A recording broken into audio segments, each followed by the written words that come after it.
assunto que não sai da cabeça das pessoas, é impressionante. Todo mundo tem um inferno na cabeça de um modo ou de outro.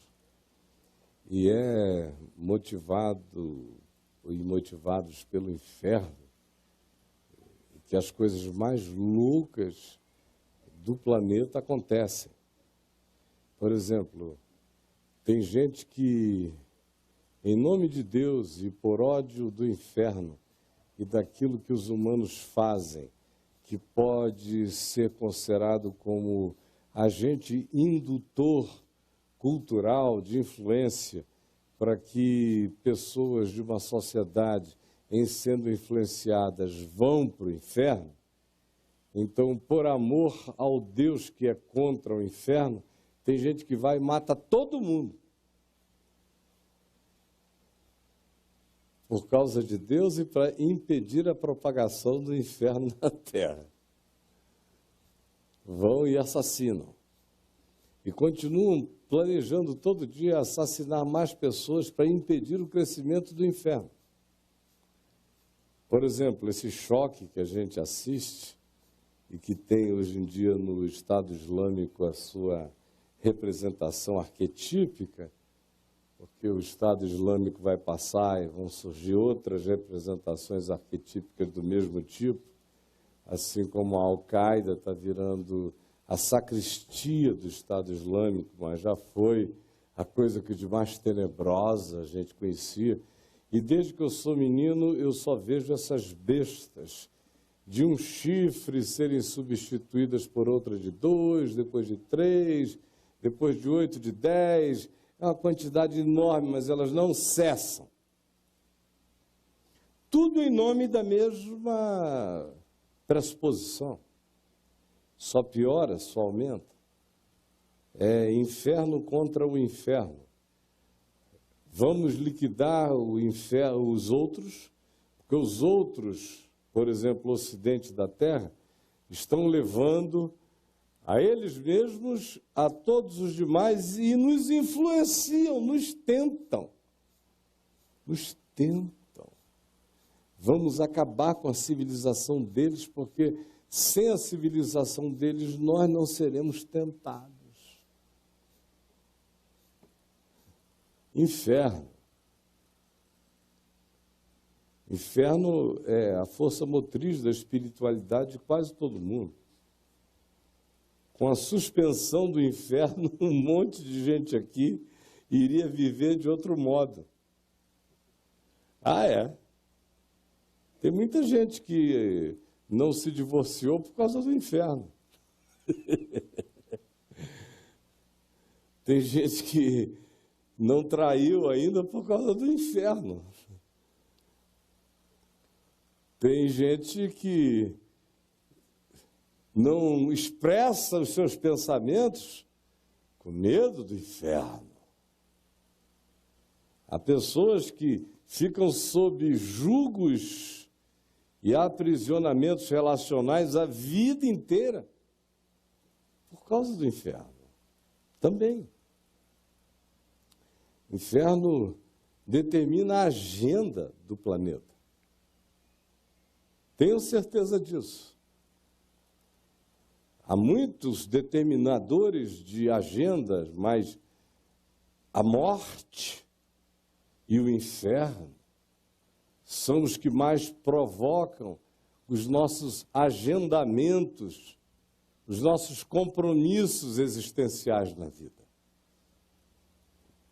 Sem que a gente perceba tantas vezes. A gente só percebe naquelas horas de decisão, quando as pessoas não tomam decisão baseadas na sua consciência, mas baseada no medo. E o pai dos medos e a mãe dos medos é a morte e o inferno, presentes na gente o tempo todo. Todas as religiões do mundo lidam com essa categoria e a enfatizam, com exceção de algumas poucas, que são aquelas religiões sem Deus pessoal, como o budismo. Ela é uma religião ateia, de um Theos, de um Deus pessoa. Ela crê no fenômeno da existência.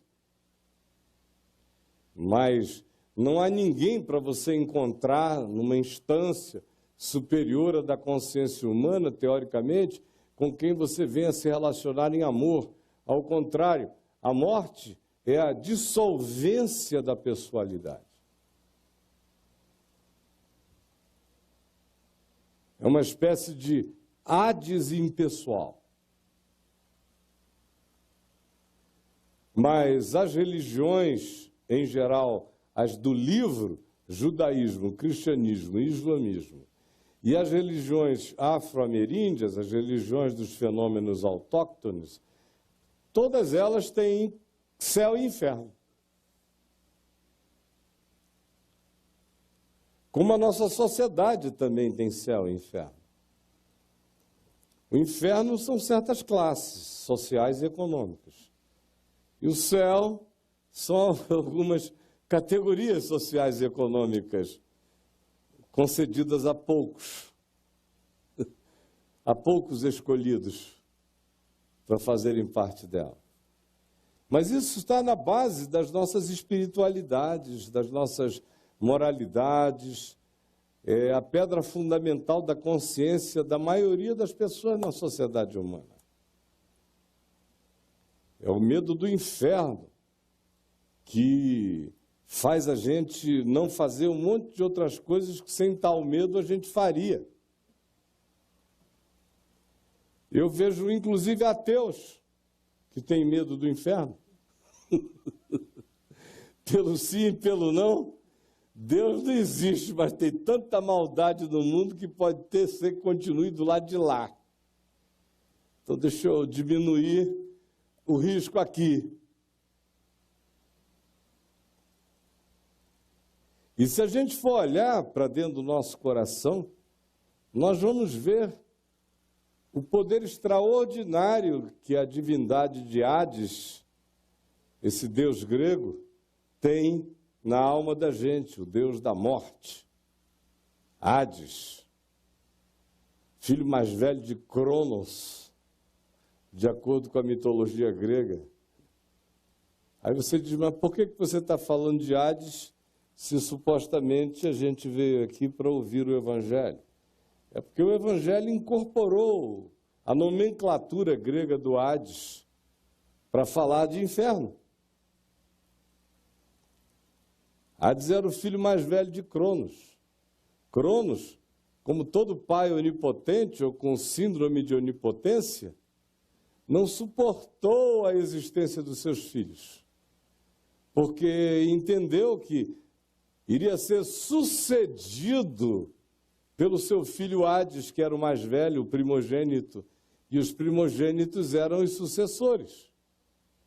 Mas se não fosse por Hades, seria por um dos outros filhos, homens. Poseidon, Zeus, que era o mais novo, mas era o mais bonito e charmoso. Cronos, então, comeu inicialmente a Hades e comeu a todos os outros. Essa imagem extraordinária do Cronos. Cronos é de tempo, cronômetro, cronologia. Cronos, tempo, tempo mensurável. É o tempo brigando com a morte, brigando com os poderes, para não ser sucumbido, querendo sobreviver ao mundo invisível, a Hades, querendo sobreviver aos mares, querendo sobreviver às alturas, aos céus. Essa angústia vociferante, angustiosa, que eles expressaram nessa forma do Deus Cronos querendo devorar a morte, o tempo querendo engolir a morte. Engole, mas a morte não morre, né? Ficou dentro dele, da barriga dele. Hades, como todos nós. que tentamos engolir a morte o tempo todo. Me diga, quantos anos faz que você não vem tentando comer Hades, comer a morte? Todo mundo aqui sofre da síndrome de Cronos. Todos nós queremos ser deuses imortais, contínuos, e tudo que é ameaça procede da gente, mas não faz mal, pode ter nascido da gente, a gente come. É uma imagem psicológica e espiritual linda, com aplicativos em todas as direções, mas a começar da gente. Por exemplo, a juventude é uma angústia vociferante para Cronos engolir Hades, para a gente não morrer,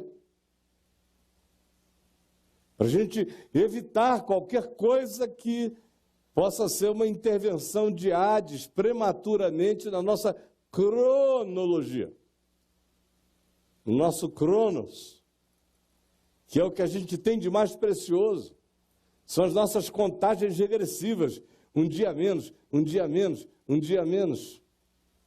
Tem um site aqui na internet que me mandaram outro dia, alguns de vocês devem ter, que se você puser o dia e a hora, botar o dia e o ano do seu nascimento, ele dá o hit que mais estava tocando na Terra naquele período, no planeta. Aí eu botei lá, não é, o meu dia, 15 de março de 55, ainda botei até a hora que eu nasci, 18 horas. Aí veio lá o hit. Era uma musiquinha dessas de antigamente.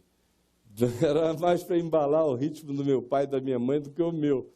Já comecei a ser embalado por outros hits. Mas o que me chamou a atenção é que eu vi há quantos segundos eu estou vivo. Na cabeça do site tem uma secundagem decresciva. Aí eu já estava vivo lá, eu não sei há quantos milhões de segundos.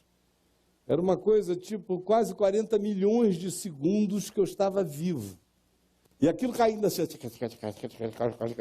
Cronos, eu fiquei olhando ali 2 minutos e caindo. Eu falei, ninguém segura. Vai cair geral.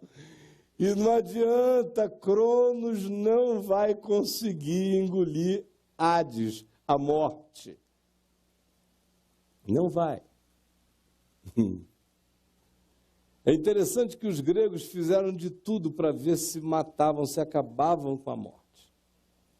Primeiro foi Cronos, o tempo, o pai, querendo engolir o filho primogênito, a morte. Porque quem sucede o pai é a morte, não é? É a morte. Ele querendo engolir para vencer. Aí não consegue, porque ele ficou possuído, habitado pela morte, de modo que Hades venceu Cronos, o pai. Aí começam todos os outros querendo vencer Cronos. As tentativas dos mitos gregos, todos tinham que tentar entrar na caverna do Hades, vencer, não Cronos, Hades, entrar na caverna de Hades e vencê-lo. Ninguém consegue. Uma das tentativas mais conhecidas por todos nós é de Orfeu. Lembram de Orfeu, o tocador, o inventor da música? Música no sentido de musa, de magia, daquilo que enternece, que seduz. E o amor da vida dele foi levado por Hades. E Hades, para os gregos, morte, estava dividido em tudo quanto compõe o morrer. O primeiro nível era aquele nível límbico. O cara entrava no Hades, um cidadão comum, brasileiro, grego, eleitor, por exemplo, entrava no Hades, ganhando aí até uns 8 salários mínimos, ia direto para o limbo, Aquele cara que paga as contas, não mata ninguém, não rouba também, está ali. A gente, aqui, todo mundo vai para o limbo, iria. O que era? Era ficar andando sem rumo. A vida inteira. Não doía, mas também não havia alegria. Não cheirava mal, mas também não cheirava bem. Era essa existência cinzenta. Era o primeiro nível da morte. A existência de quem não teve coragem de ser. Mergulhavam no limbo. Só que os gregos classificavam isso social e economicamente, e também existencialmente pela avidez ou não que o indivíduo tinha de conhecer o sentido da vida. Se não tivesse essa vontade, o inferno dele era límbico, era aquele cinza sem polos, sem desafios, sem chamados, sem ardores e sem alegrias. Aí vinha um segundo nível, no Hades. Era o nível das torturas. É lá que você tem, por exemplo, o sofrimento de Sísifo. Lembra do Sísifo? Aquela figura que fica com aquela pedra enorme, empurrando a pedra no morro, subindo, empurrando a pedra, empurrando a pedra. Quando ele já está lá no alto do morro, a pedra rola em cima dele, tudo de volta. Ele tem que voltar a pegar a pedra, lá vai o Sísifo de novo, empurrando a pedra, empurrando, empurrando. Quando ele já chega no alto da montanha, ela rola, e ele fica a eternidade inteira fazendo isso. São tormentos e tormentos, geralmente a extensão do que o cara foi no seu cotidiano terráqueo, no cronos, no tempo. Aí vem um terceiro nível. Esse segundo nível é bem parecido com a ideia que a maioria tem de inferno. Pode até fazer e não pagar aqui, mas lá pagará. Aí vem o terceiro nível, em Hades. Era o nível que não era infernoso, era paradisíaco. Era o Elísios. Esse segundo nível de dor era chamado de Tártaros.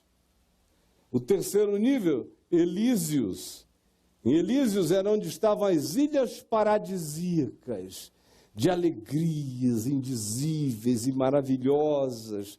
Tudo isso estava dentro de Hades. Mas Hades era profundamente infeliz porque todo mundo tinha medo de visitá-lo. Todo mundo só ia a Hades forçado. Ele tinha esse poder todo, mas não recebia visita de ninguém.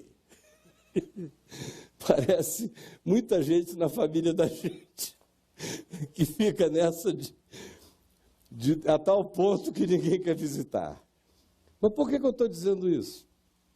É porque Pedro usou justamente essas categorias, essa mitologia grega, para nos dizer, olha, Jesus, o Evangelho, foi anunciado no coração do Tártaros.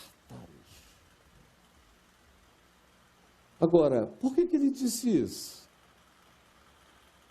Ele disse isso porque ele estava convivendo entre gregos e na cultura greco-romana.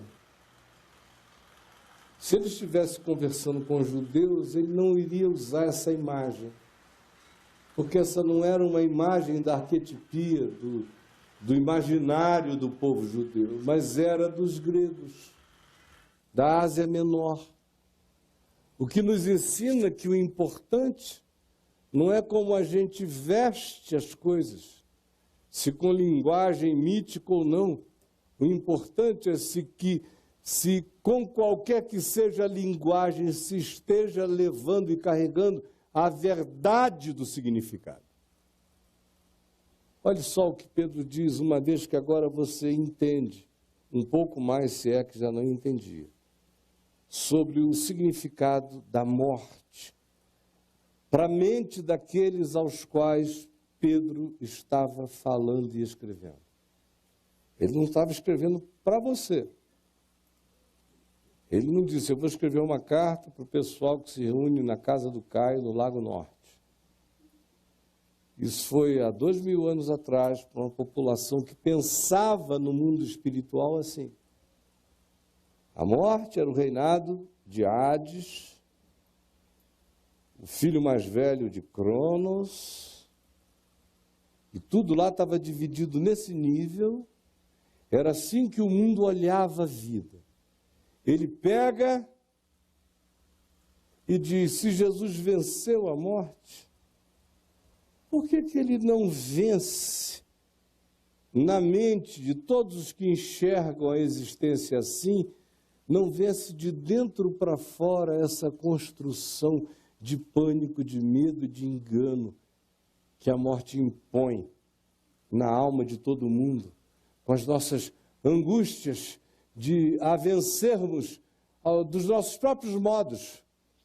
É o tempo querendo engoli-la, é a música, é a poesia querendo ver se a seduz, ou são os nossos atos de heroísmo moral, e nada a vence.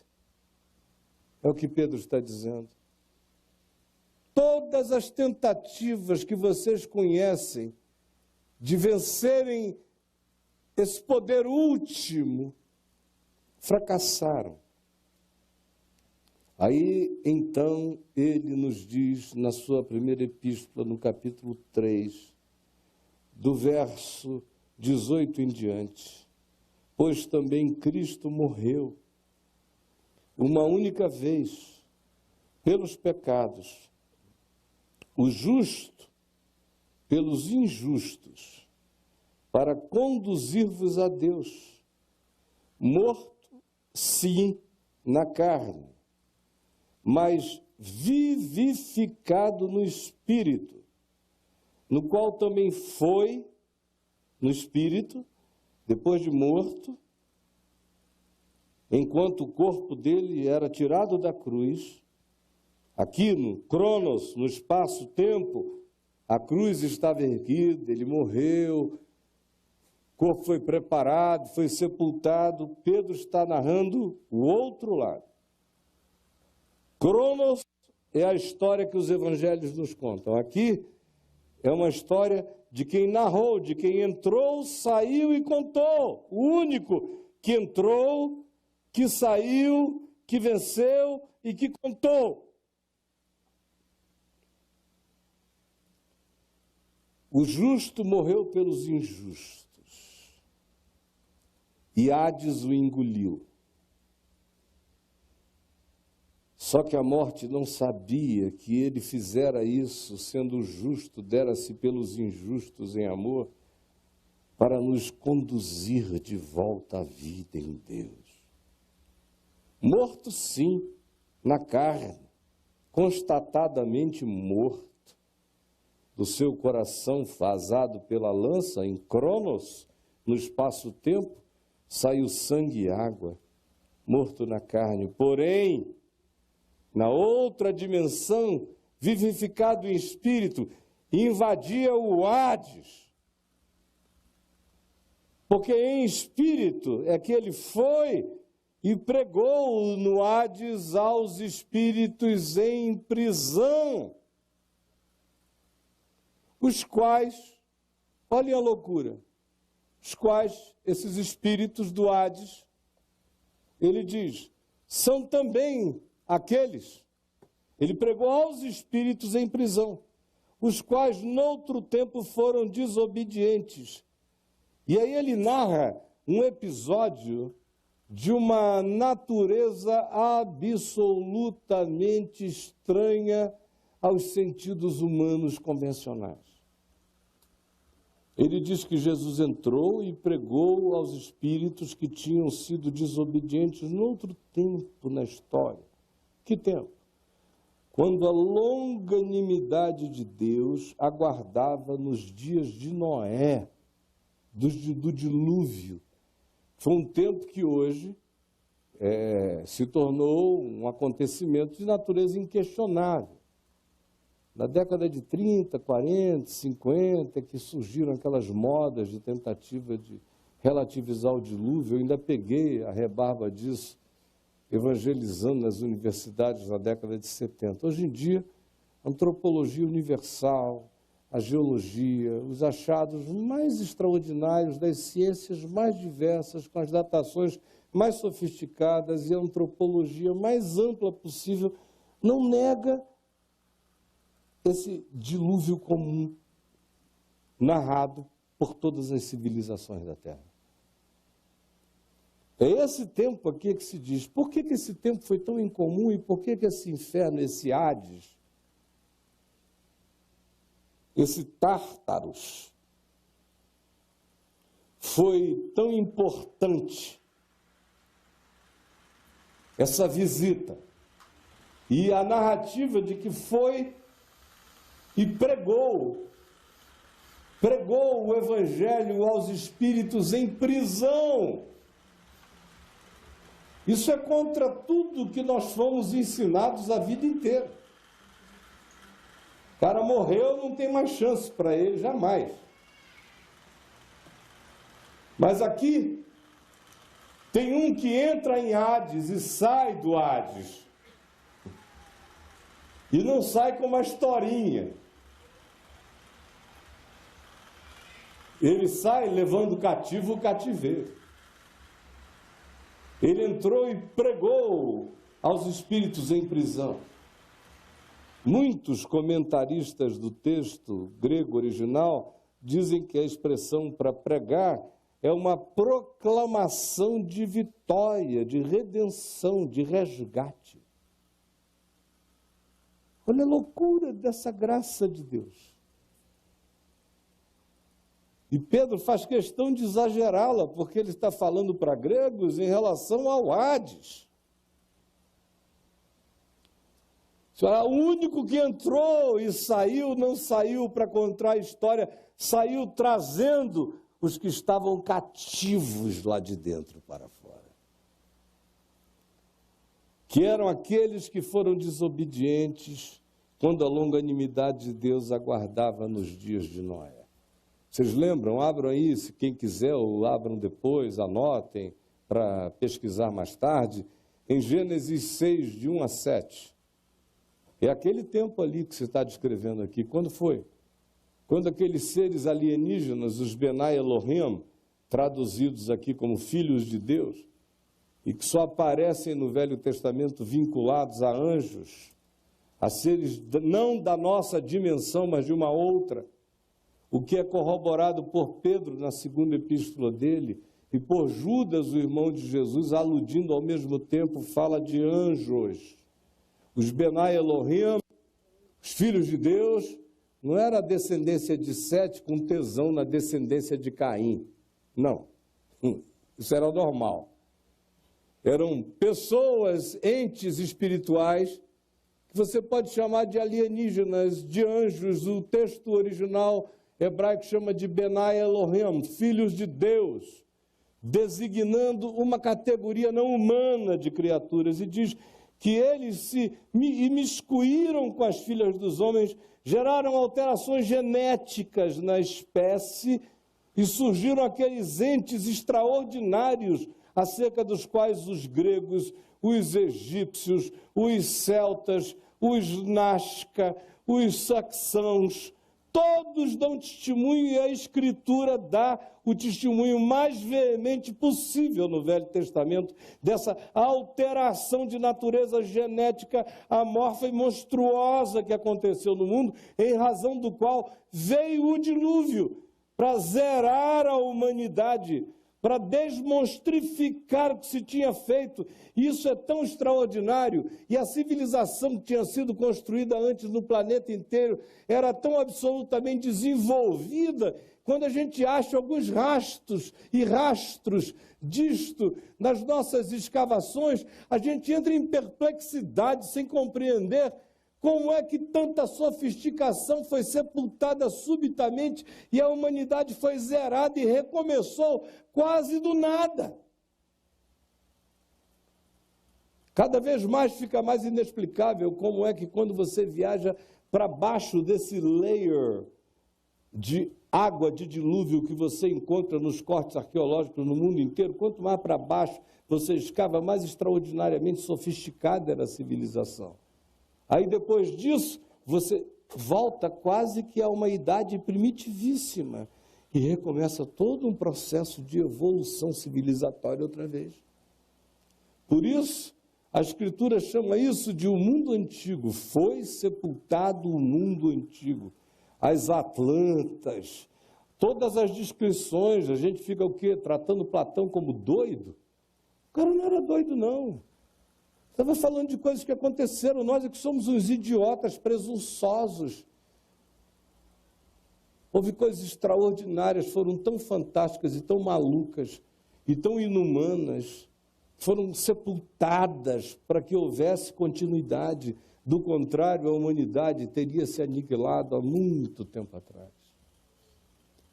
São esses espíritos desse tempo, incluindo os entes resultantes dessa desgraça. Surgiram entes inumanos. Olha até onde vai a graça de Deus. Pedro faz questão de dizer, o pessoal que estava ali naquele limbo do Hades grego, andando à toa, essa moçada toda já foi lambida no amor de Deus na hora. Embora nunca tenha havido isso era só na imagem, no imaginário grego. Mas o que ele está dizendo é, seja qual seja a sua arquetipia, a cruz tragou tudo, engoliu tudo. O Tártaros, ele diz, foi invadido por esse poder, aonde esses seres monstruosos estavam. E ele entrou e anunciou a vitória sobre Hades, sobre o Tártaros, sobre a morte.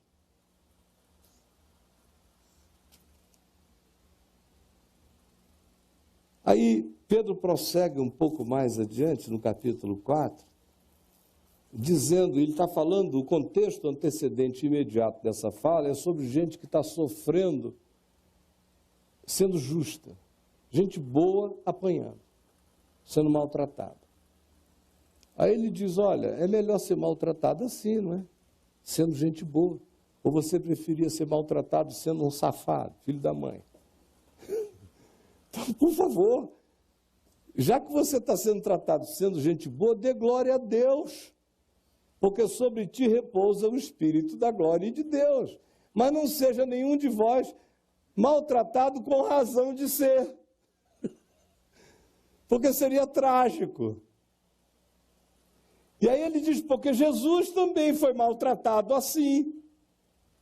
E porque ele foi maltratado assim, ele morreu, e porque ele morreu nesses maltratos, o justo pelo injusto, é que ele ganhou autoridade para entrar no Hades e não sair só com uma história, sair com gente inconversível, convertida, com gente irredimível, redimida. É só quando você tem a coragem de aceitar ser o justo tratado como injusto, sem se corromper no processo, atravessar a morte, que você ganha esse poder do Evangelho de olhar na cara dos monstros e anunciar a vitória.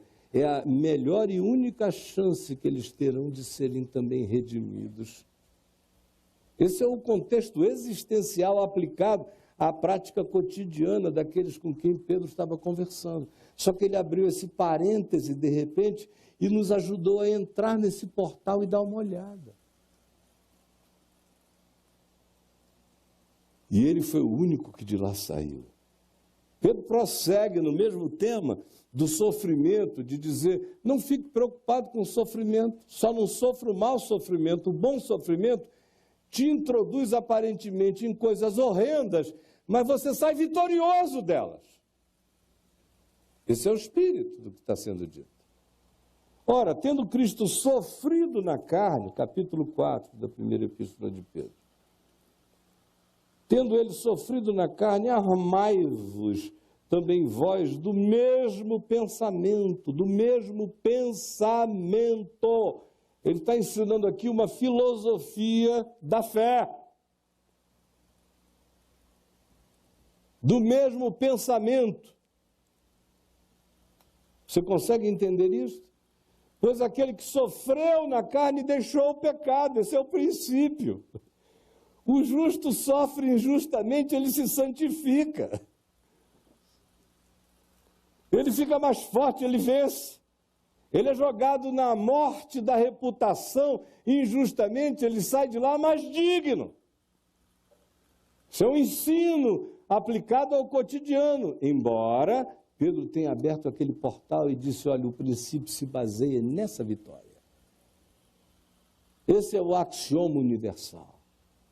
É nisso que o princípio se aplica no cotidiano da nossa vida. Sim, aquele que sofreu na carne deixou o pecado, para que no tempo que vos resta, em cronos, na carne, já não vivais de acordo com as paixões dos homens, mas segundo a vontade de Deus. Cronos está passando, não use Cronos para alimentar o que morre, o que é comida de Hades. Atravesse Cronos fazendo a vontade de Deus, que é o Evangelho. Porque basta o Cronos decorrido, o tempo decorrido. Olha como o contraste entre o Hades, a morte e o tempo decorrido estão em choque o tempo todo no texto que a gente está lendo. Porque esse é o sentido. Basta o Cronos, basta o tempo decorrido para teres executado a vontade da loucura, da média ponderada da idiotice humana, tendo andado em dissoluções, concupiscências, borracheiras, surubices, urgias, bebedices e em detestáveis idolatrias. Chega!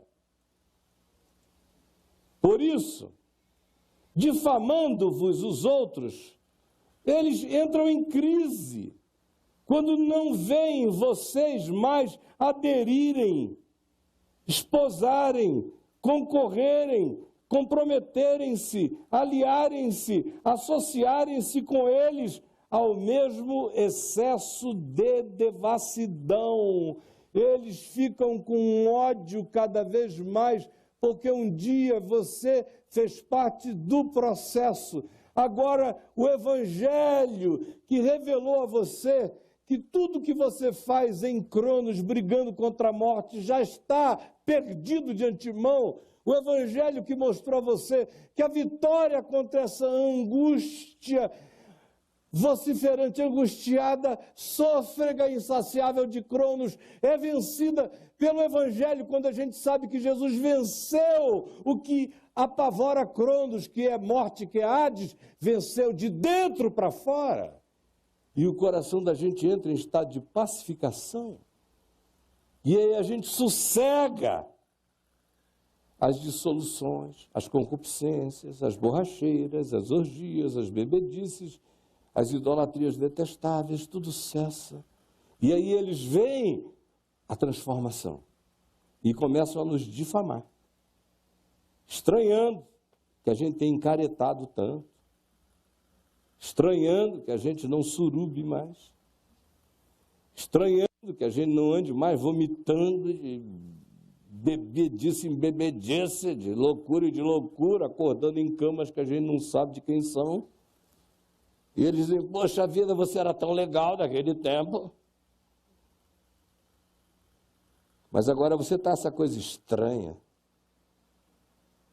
Já nem mais entra com a gente naquela santa devassidão. Os quais, esses, que estranham e que cobram de você esse procedimento, que já não mais será o seu, esses hão de prestar contas àquele que é competente para julgar vivos e mortos. Aí a gente diz, puxa vida, Essa misericórdia de Deus é tão grande que entra lá no Tártaro, tira um bicho nefilim desgraçado de lá, uma civilização mais maluca, a civilização mais maluca e mais geneticamente alterada que a humanidade já conheceu, e vai lá e proclama a graça e os tira de lá.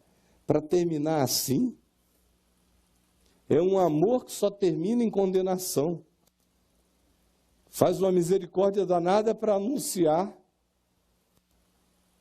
um final trágico.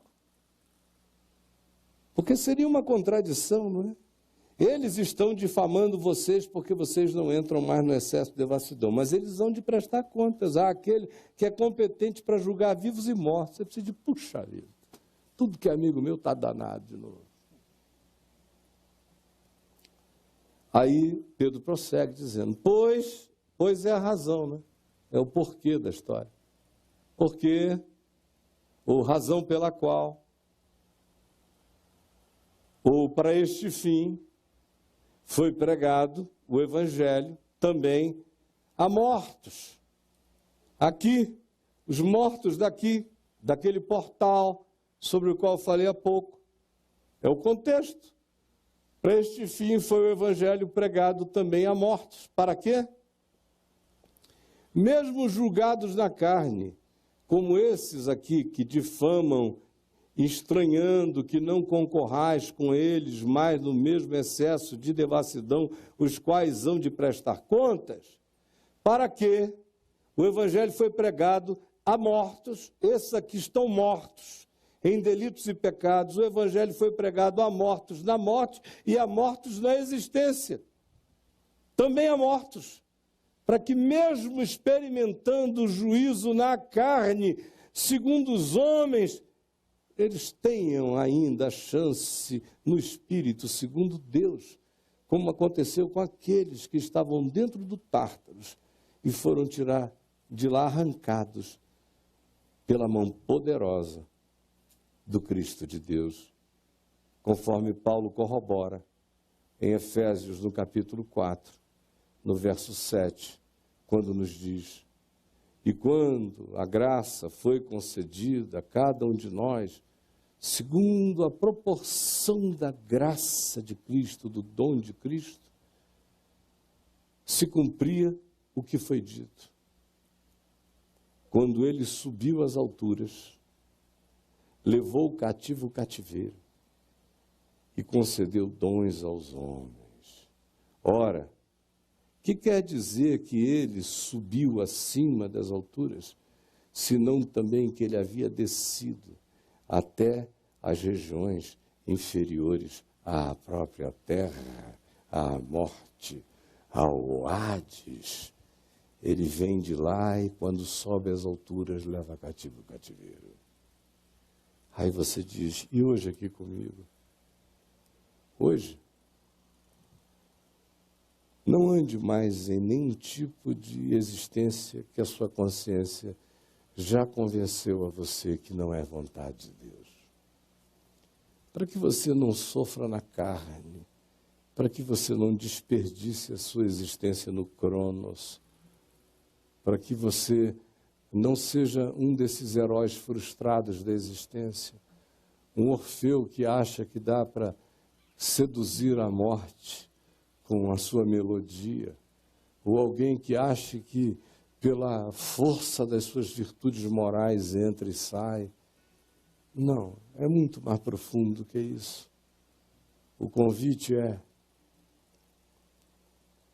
entenda que a mão de Deus se estende para alcançar aonde a gente não pode imaginar. E em entendendo isso, ande com o coração alegre e grato, como um ente vivo, como um daqueles que receberam dons, um desses homens que, quando ele subiu às alturas, levou o cativeiro e concedeu dons aos homens. Ao invés de brincar de sobreviver nessa existência, acolha o fato de que ele nos tirou do coração dessas perdições e nos concedeu dons na graça para que sejamos úteis na vida, uns aos outros. E a última coisa que eu quero que você guarde no seu coração, essa certeza maravilhosa, que quando foi anunciada como evangelho em todo o mundo greco-romano, nos dias dos apóstolos, chocou a todos eles. Quando eles viram Hades acabar. Lá no Apocalipse, quando se diz que ele, o Senhor, o Cordeiro, tomará Hades, a morte, e o Tártaros, e o jogará para dentro do lago de fogo e enxofre, e eles entram em extinção eterna.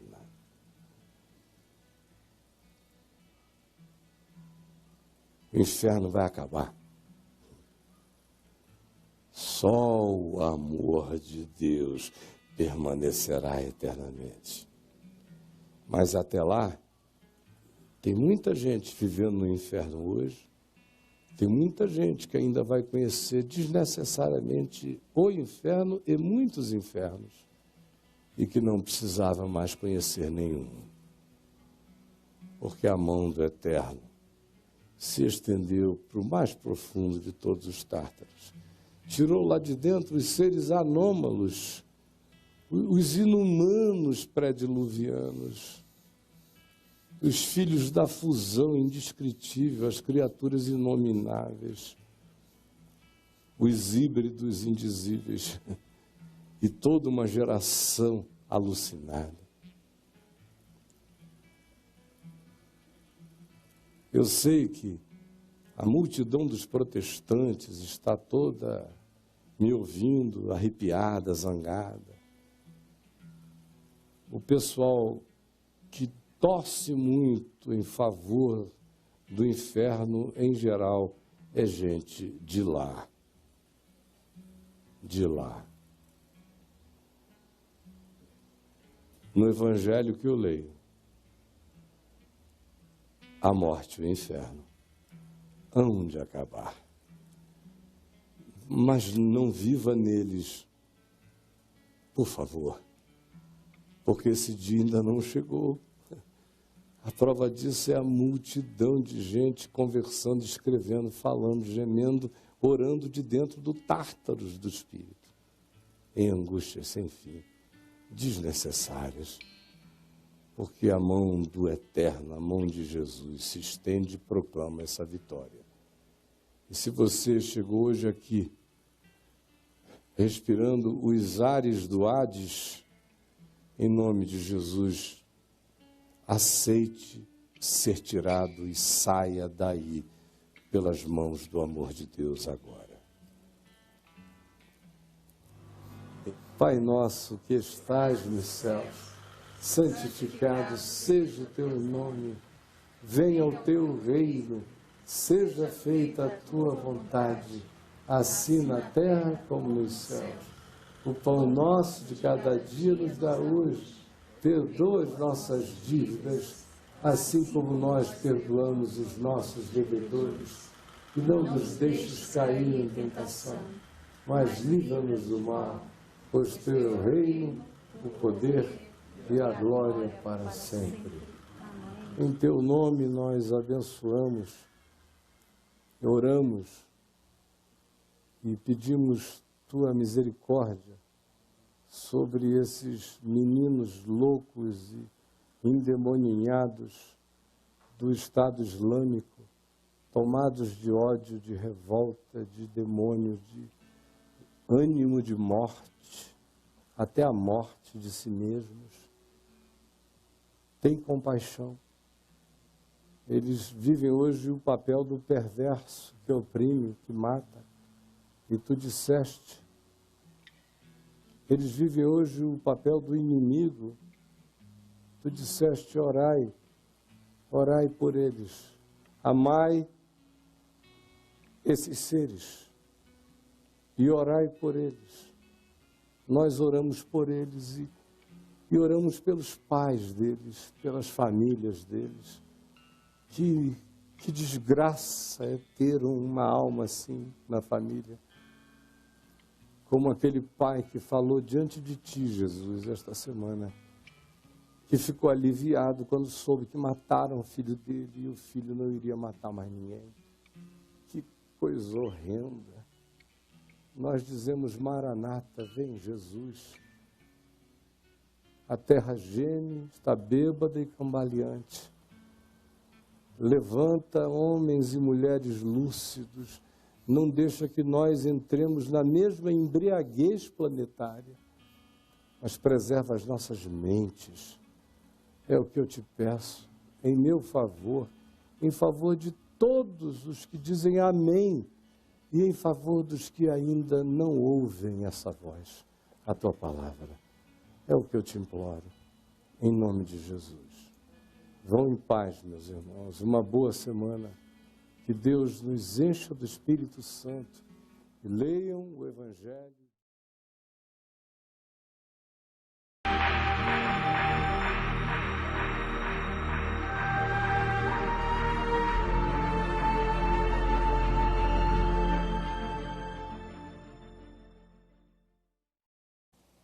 E ele foi o único que de lá saiu. Pedro prossegue no mesmo tema do sofrimento, de dizer, não fique preocupado com o sofrimento, só não sofra o mau sofrimento. O bom sofrimento te introduz aparentemente em coisas horrendas, mas você sai vitorioso delas. Esse é o espírito do que está sendo dito. Ora, tendo Cristo sofrido na carne, capítulo 4 da primeira epístola de Pedro, tendo ele sofrido na carne, armai-vos também vós do mesmo pensamento, do mesmo pensamento. Ele está ensinando aqui uma filosofia da fé. Do mesmo pensamento. Você consegue entender isso? Pois aquele que sofreu na carne deixou o pecado, esse é o princípio. O justo sofre injustamente, ele se santifica. Ele fica mais forte, ele vence. Ele é jogado na morte da reputação, injustamente, ele sai de lá mais digno. Isso é um ensino aplicado ao cotidiano. Embora Pedro tenha aberto aquele portal e disse, olha, o princípio se baseia nessa vitória. Esse é o axioma universal. É nisso que o princípio se aplica no cotidiano da nossa vida.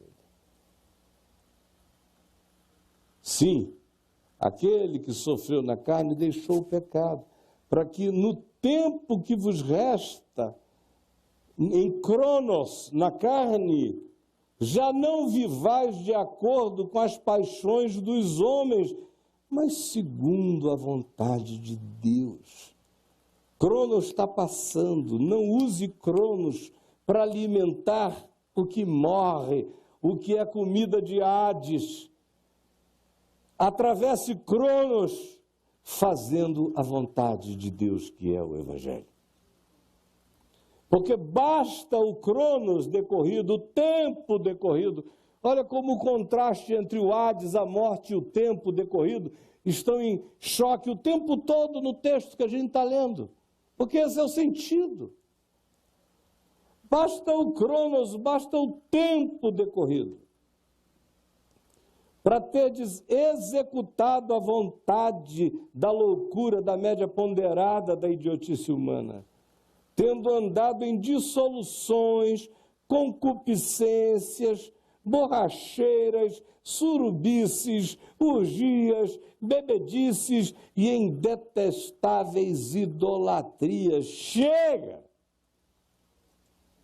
Por isso, difamando-vos os outros, eles entram em crise, quando não veem vocês mais aderirem, esposarem, concorrerem, comprometerem-se, aliarem-se, associarem-se com eles ao mesmo excesso de devassidão. Eles ficam com um ódio cada vez mais porque um dia você fez parte do processo.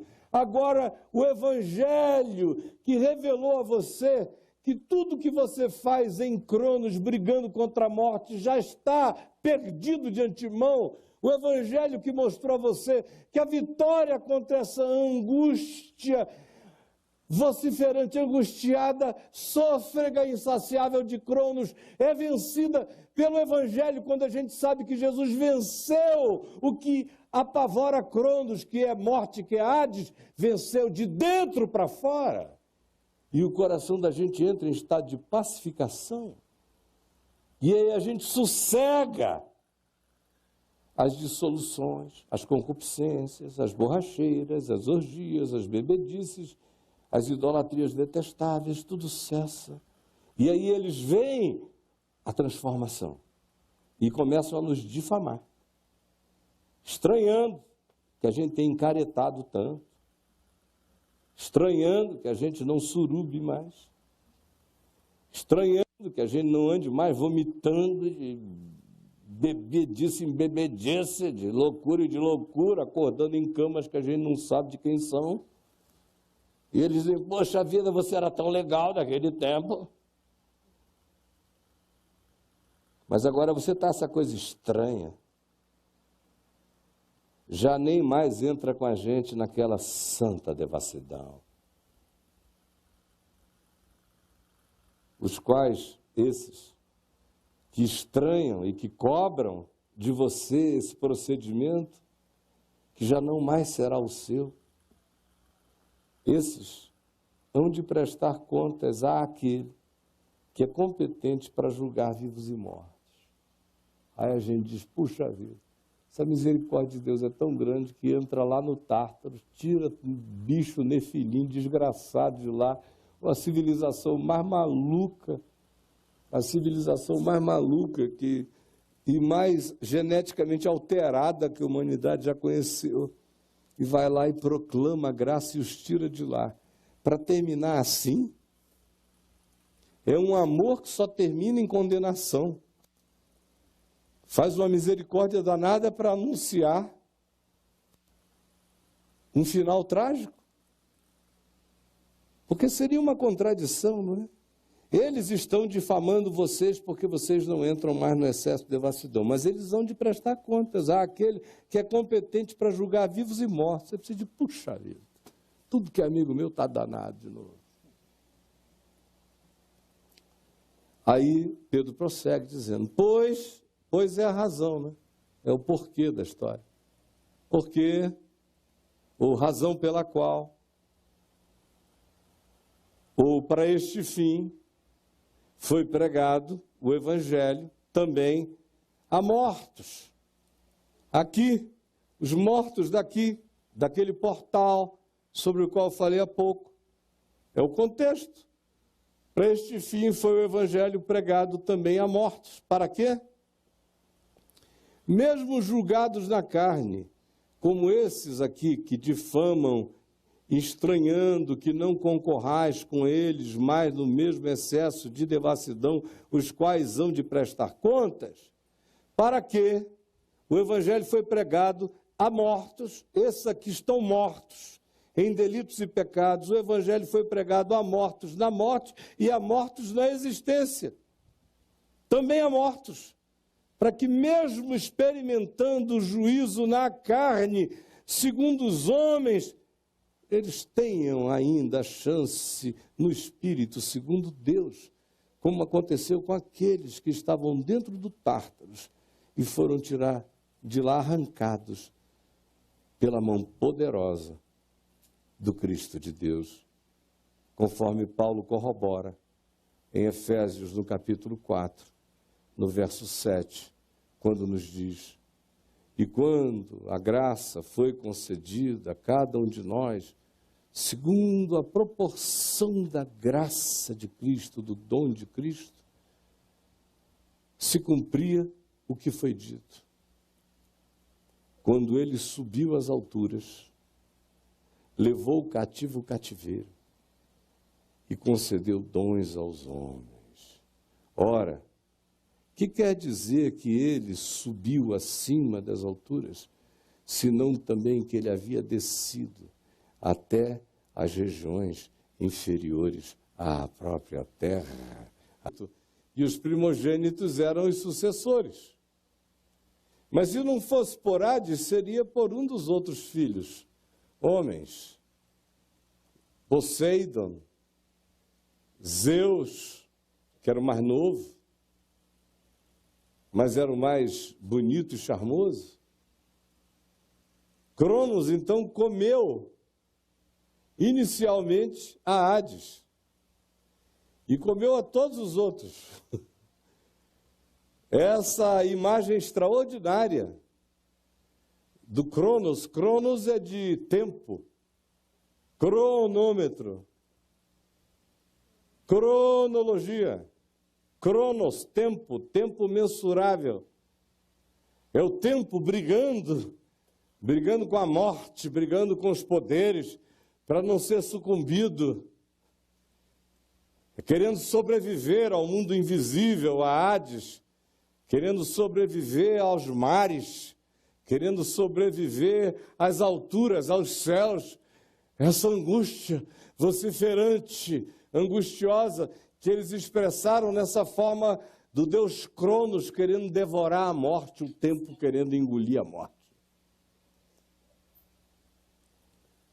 Engole. Mas a morte não morre, né? Ficou dentro dele, da barriga dele. Hades. Como todos nós, que tentamos engolir a morte o tempo todo. Me diga, quantos anos faz que você não vem tentando comer Hades, comer a morte? Todo mundo aqui sofre da síndrome de Cronos. Todos nós queremos ser deuses imortais, contínuos, e tudo que é ameaça procede da gente, mas não faz mal, pode ter nascido da gente, a gente come. É uma imagem psicológica e espiritual linda, com aplicativos em todas as direções, mas a começar da gente. Por exemplo, a juventude é uma angústia vociferante para Cronos engolir Hades, para a gente não morrer, para a gente evitar qualquer coisa que possa ser uma intervenção de Hades prematuramente na nossa cronologia, no nosso Cronos, que é o que a gente tem de mais precioso, são as nossas contagens regressivas, um dia menos, um dia menos, um dia menos. Tem um site aqui na internet que me mandaram outro dia, alguns de vocês devem ter, que se você puser o dia e a hora, botar o dia e o ano do seu nascimento, ele dá o hit que mais estava tocando na Terra naquele período, no planeta. Aí eu botei lá, não é, o meu dia, 15 de março de 55, ainda botei até a hora que eu nasci, 18 horas. Aí veio lá o hit. Era uma musiquinha dessas de antigamente. Era mais para embalar o ritmo do meu pai e da minha mãe do que o meu. Já comecei a ser embalado por outros hits. Mas o que me chamou a atenção é que eu vi há quantos segundos eu estou vivo. Na cabeça do site tem uma secundagem decresciva. Aí eu já estava vivo lá, eu não sei há quantos milhões de segundos. Era uma coisa tipo quase 40 milhões de segundos que eu estava vivo. E aquilo caindo assim, Cronos, eu fiquei olhando ali 2 minutos e caindo. Eu falei, ninguém segura. Vai cair geral. E não adianta, Cronos não vai conseguir engolir Hades, a morte. Não vai. É interessante que os gregos fizeram de tudo para ver se matavam, se acabavam com a morte. Primeiro foi Cronos, o tempo, o pai, querendo engolir o filho primogênito, a morte. Porque quem sucede o pai é a morte, não é? É a morte. Ele querendo engolir para vencer. Aí não consegue, porque ele ficou possuído, habitado pela morte, de modo que Hades venceu Cronos, o pai. Aí começam todos os outros querendo vencer Cronos. As tentativas dos mitos gregos, todos tinham que tentar entrar na caverna do Hades, vencer, não Cronos, Hades, entrar na caverna de Hades e vencê-lo. Ninguém consegue. Uma das tentativas mais conhecidas por todos nós é de Orfeu. Lembram de Orfeu, o tocador, o inventor da música? Música no sentido de musa, de magia, daquilo que enternece, que seduz. E o amor da vida dele foi levado por Hades. E Hades, para os gregos, morte, estava dividido em tudo quanto compõe o morrer. O primeiro nível era aquele nível límbico. O cara entrava no Hades, um cidadão comum, brasileiro, grego, eleitor, por exemplo, entrava no Hades, ganhando aí até uns 8 salários mínimos, ia direto para o limbo. Aquele cara que paga as contas, não mata ninguém, não rouba também, está ali, a gente, aqui. Todo mundo vai para o limbo, iria. O que era? Era ficar andando sem rumo. A vida inteira, não doía, mas também não havia alegria. Não cheirava mal, mas também não cheirava bem. Era essa existência cinzenta. Era o primeiro nível da morte. A existência de quem não teve coragem de ser. Mergulhavam no limbo. Só que os gregos classificavam isso social e economicamente, e também existencialmente pela avidez ou não que o indivíduo tinha de conhecer o sentido da vida. Se não tivesse essa vontade, o inferno dele era límbico, era aquele cinza sem polos, sem desafios, sem chamados, sem ardores e sem alegrias. Aí vinha um segundo nível, no Hades. Era o nível das torturas. É lá que você tem, por exemplo, o sofrimento de Sísifo. Lembra do Sísifo?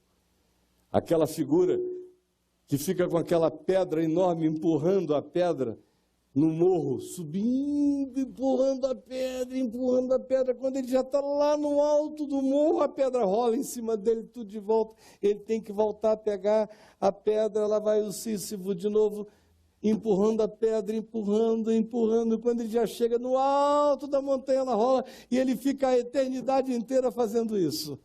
São tormentos e tormentos, geralmente a extensão do que o cara foi no seu cotidiano terráqueo.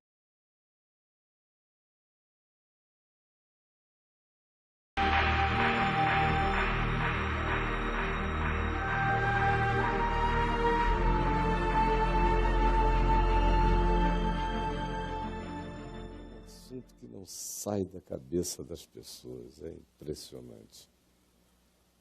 Todo mundo tem um inferno na cabeça de um modo ou de outro, e é motivados pelo inferno, que as coisas mais loucas do planeta acontecem.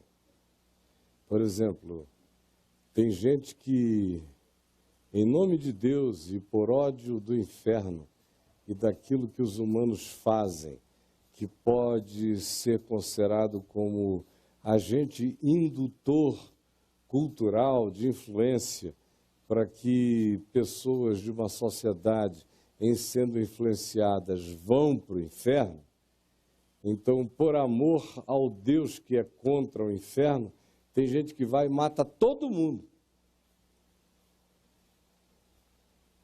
Por causa de Deus e para impedir a propagação do inferno na terra. Vão e assassinam. E continuam planejando todo dia assassinar mais pessoas para impedir o crescimento do inferno.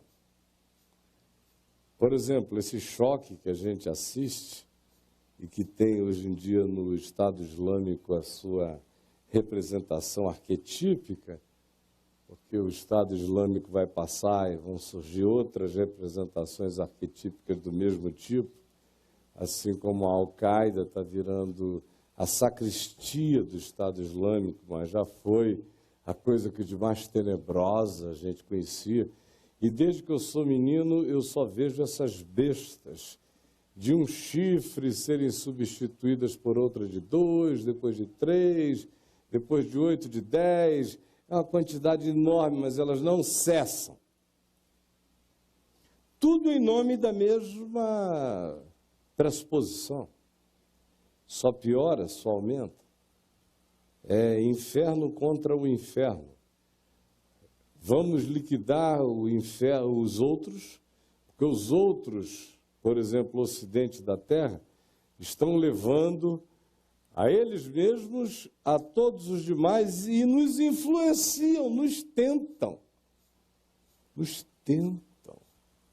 Vamos acabar com a civilização deles, porque sem a civilização deles nós não seremos tentados.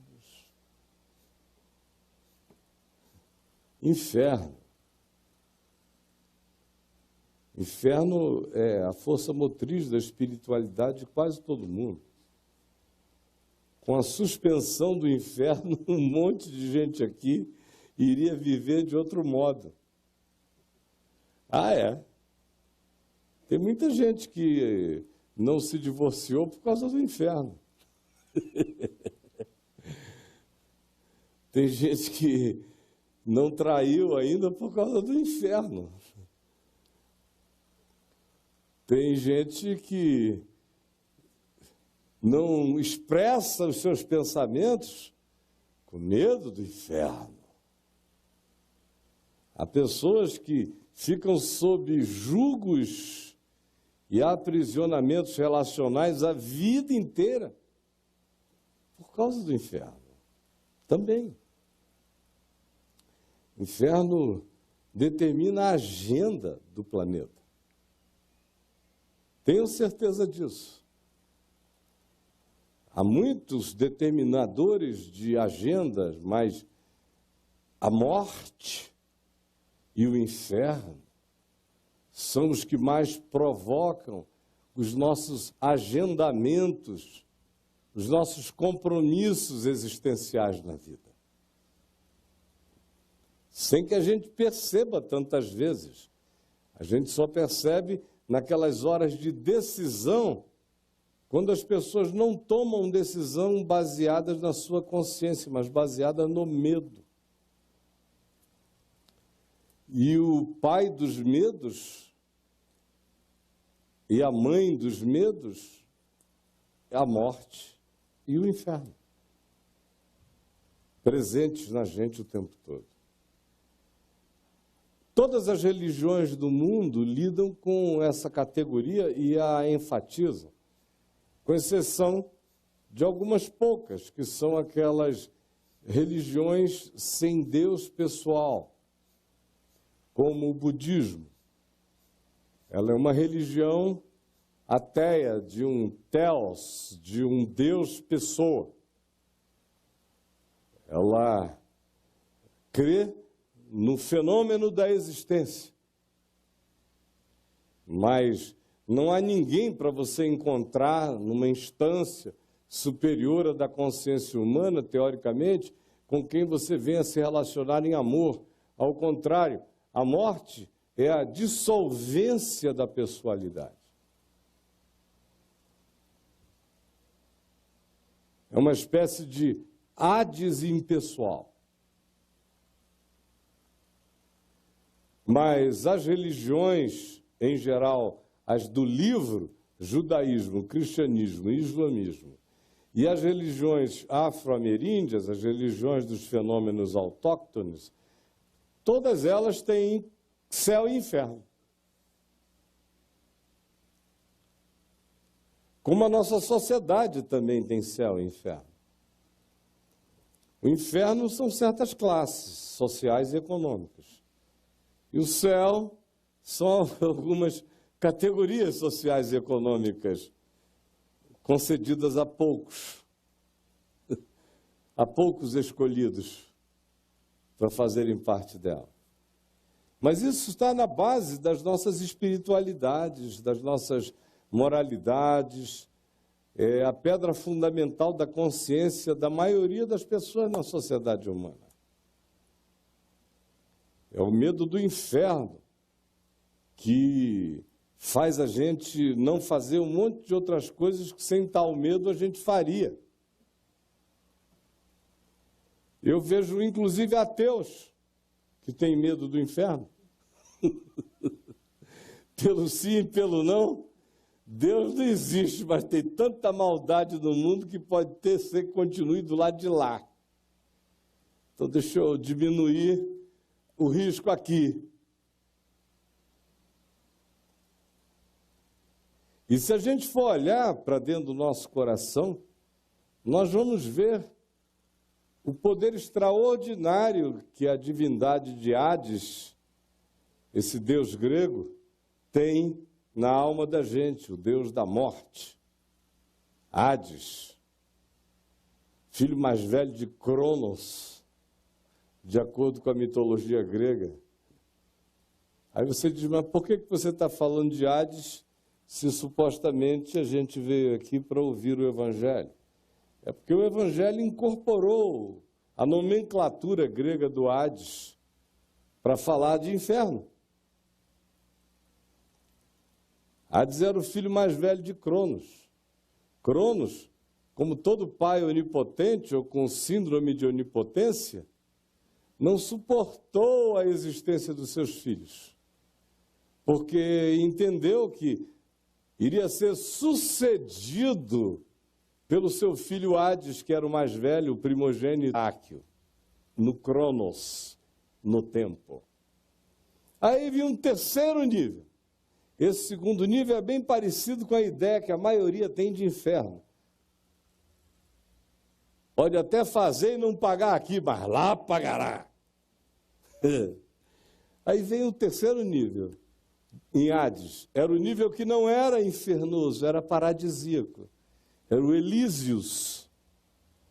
Esse segundo nível de dor era chamado de Tártaros. O terceiro nível, Elísios. Em Elísios era onde estavam as ilhas paradisíacas, de alegrias indizíveis e maravilhosas. Tudo isso estava dentro de Hades. Mas Hades era profundamente infeliz porque todo mundo tinha medo de visitá-lo. Todo mundo só ia a Hades forçado. Ele tinha esse poder todo, mas não recebia visita de ninguém. Parece muita gente na família da gente que fica nessa a tal ponto que ninguém quer visitar. Mas por que eu estou dizendo isso? É porque Pedro usou justamente essas categorias, essa mitologia grega, para nos dizer, olha, Jesus, o Evangelho, foi anunciado no coração do Tártaro. Agora, por que ele disse isso? Ele disse isso porque ele estava convivendo entre gregos e na cultura greco-romana. Se ele estivesse conversando com judeus, ele não iria usar essa imagem, porque essa não era uma imagem da arquetipia, do imaginário do povo judeu, mas era dos gregos, da Ásia Menor. O que nos ensina que o importante não é como a gente veste as coisas, se com linguagem mítica ou não. O importante é se com qualquer que seja a linguagem se esteja levando e carregando a verdade do significado. Olha só o que Pedro diz, uma vez que agora você entende, um pouco mais, se é que já não entendia, sobre o significado da morte, para a mente daqueles aos quais Pedro estava falando e escrevendo. Ele não estava escrevendo para você. Ele não disse, eu vou escrever uma carta para o pessoal que se reúne na casa do Caio, no Lago Norte. Isso foi há 2000 anos atrás, para uma população que pensava no mundo espiritual assim. A morte era o reinado de Hades, o filho mais velho de Cronos, e tudo lá estava dividido nesse nível. Era assim que o mundo olhava a vida. Ele pega e diz, se Jesus venceu a morte, por que ele não vence na mente de todos os que enxergam a existência assim, não vence de dentro para fora essa construção de pânico, de medo e de engano que a morte impõe na alma de todo mundo, com as nossas angústias de a vencermos dos nossos próprios modos. É o tempo querendo engoli-la, é a música, é a poesia querendo ver se a seduz, ou são os nossos atos de heroísmo moral, e nada a vence. É o que Pedro está dizendo. Todas as tentativas que vocês conhecem de vencerem esse poder último fracassaram.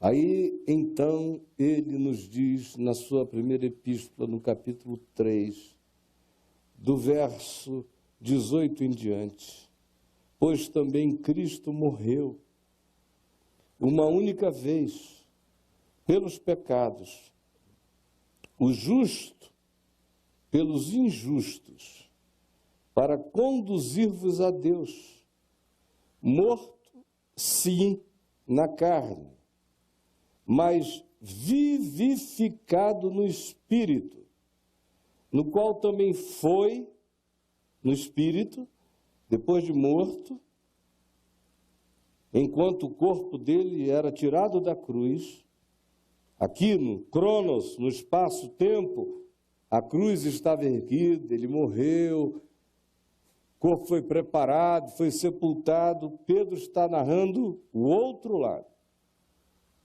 Cronos é a história que os evangelhos nos contam. Aqui é uma história de quem narrou, de quem entrou, saiu e contou. O único que entrou, que saiu, que venceu e que contou. O justo morreu pelos injustos, e Hades o engoliu. Só que a morte não sabia que ele fizera isso, sendo justo, dera-se pelos injustos em amor, para nos conduzir de volta à vida em Deus. Morto, sim, na carne, constatadamente morto, do seu coração vazado pela lança, em Cronos, no espaço-tempo, saiu sangue e água, morto na carne. Porém, na outra dimensão, vivificado em espírito, invadia o Hades. Porque em espírito é que ele foi e pregou no Hades aos espíritos em prisão, os quais, olhem a loucura, os quais, esses espíritos do Hades, ele diz, são também aqueles, ele pregou aos espíritos em prisão, os quais noutro tempo foram desobedientes. E aí ele narra um episódio de uma natureza absolutamente estranha aos sentidos humanos convencionais. Ele diz que Jesus entrou e pregou aos espíritos que tinham sido desobedientes no outro tempo na história. Que tempo? Quando a longanimidade de Deus aguardava nos dias de Noé, do dilúvio. Foi um tempo que hoje se tornou um acontecimento de natureza inquestionável. Na década de 30, 40, 50, que surgiram aquelas modas de tentativa de relativizar o dilúvio, eu ainda peguei a rebarba disso, evangelizando nas universidades na década de 70. Hoje em dia, a antropologia universal, a geologia, os achados mais extraordinários das ciências mais diversas, com as datações mais sofisticadas e a antropologia mais ampla possível, não nega esse dilúvio comum narrado por todas as civilizações da Terra. É esse tempo aqui que se diz, por que esse tempo foi tão incomum e por que esse inferno, esse Hades, esse Tártaros, foi tão importante, essa visita, e a narrativa de que foi e pregou o evangelho aos espíritos em prisão. Isso é contra tudo que nós fomos ensinados a vida inteira. O cara morreu, não tem mais chance para ele, jamais. Mas aqui tem um que entra em Hades e sai do Hades. E não sai com uma historinha. Ele sai levando cativo o cativeiro. Ele entrou e pregou aos espíritos em prisão. Muitos comentaristas do texto grego original dizem que a expressão para pregar é uma proclamação de vitória, de redenção, de resgate. Olha a loucura dessa graça de Deus. E Pedro faz questão de exagerá-la, porque ele está falando para gregos em relação ao Hades. O único que entrou e saiu, não saiu para contar a história, saiu trazendo os que estavam cativos lá de dentro para fora. Que eram aqueles que foram desobedientes quando a longanimidade de Deus aguardava nos dias de Noé. Vocês lembram? Abram aí, se quem quiser, ou abram depois, anotem para pesquisar mais tarde, em Gênesis 6, de 1 a 7. É aquele tempo ali que se está descrevendo aqui. Quando foi?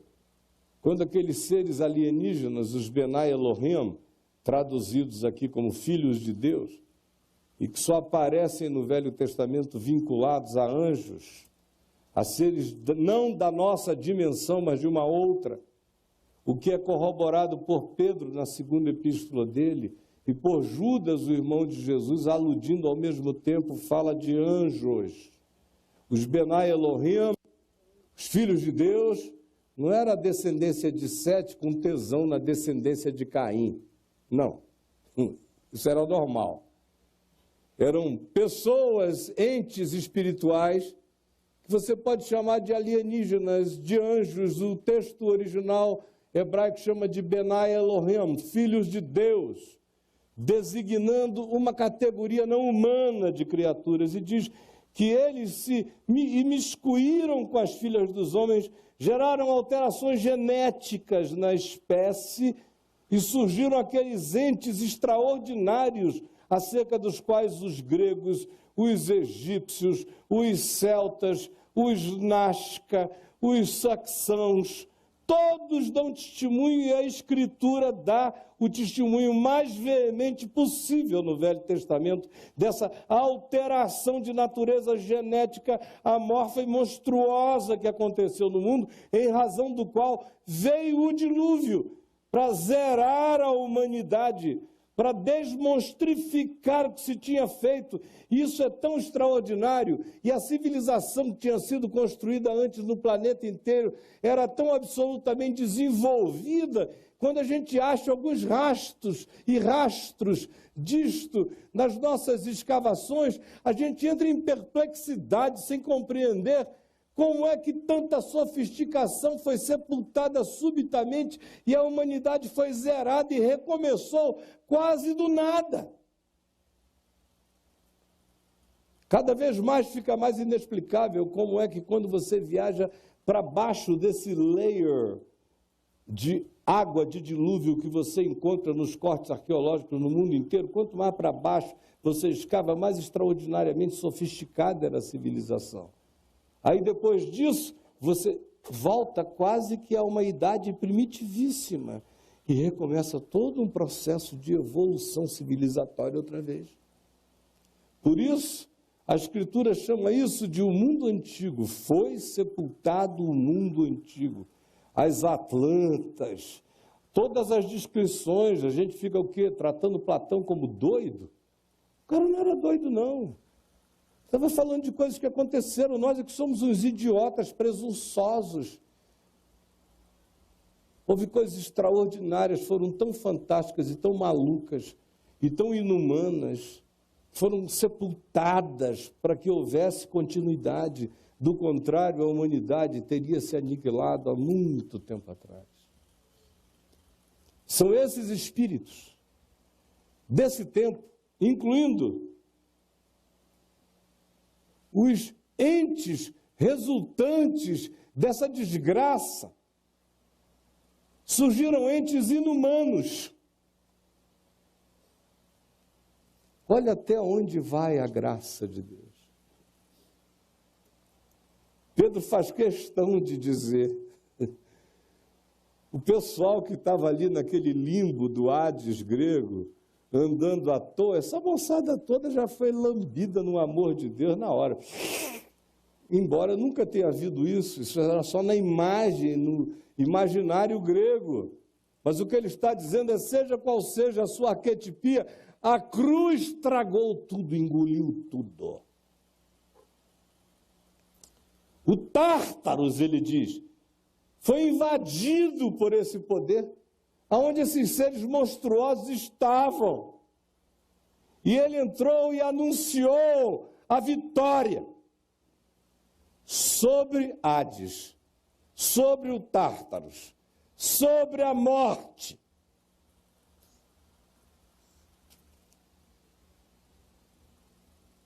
Aí Pedro prossegue um pouco mais adiante, no capítulo 4, dizendo, ele está falando, o contexto antecedente imediato dessa fala é sobre gente que está sofrendo, sendo justa, gente boa apanhando, sendo maltratada.